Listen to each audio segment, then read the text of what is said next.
Recent mass street protests in Pakistan's capital Islamabad have reinforced the worst kinds of stereotypes about the country, says veteran Pakistan watcher Marvin Weinbaum of the Middle East Institute. That the country is volatile, that the country has not ever been able to resolve the differences between civilian and military government rule, that Pakistan is a dangerous state, therefore, because of the fact that it is a nuclear state. The protesters, led by opposition politician Imran Khan and Canada-based cleric Tahir al-Qadri, allege rigging in the last general elections and blame the government for a culture of corruption and nepotism. Their critics claim that Pakistan's powerful military is behind them.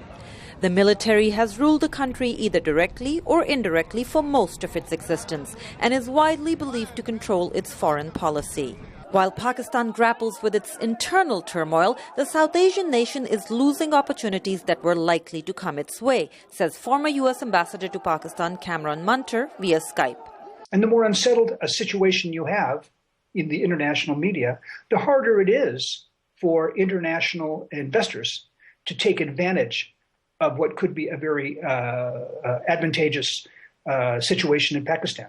The protests come at a time when the region faces significant changes in its political and strategic landscape, and Munter feels that Pakistan needs to focus on the bigger picture. The impact will be simply that the foreign policy will, I believe, take kind of a back seat to the domestic issues, and this is not a time when the foreign policy should. But the foreign policy of Prime Minister Nawaz Sharif is what some believe caused this crisis in the first place.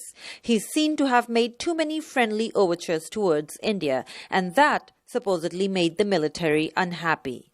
There's an underlying feeling that the military really doesn't want to see anything which resembles a rapprochement with India.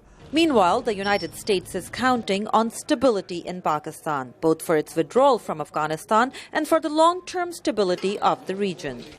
There's clearly a great deal at stake here for the United States, but the United States is constrained from really expressing itself on these issues.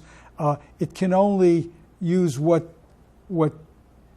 quiet ways it has to suggest that, for heaven's sake, find a political way out.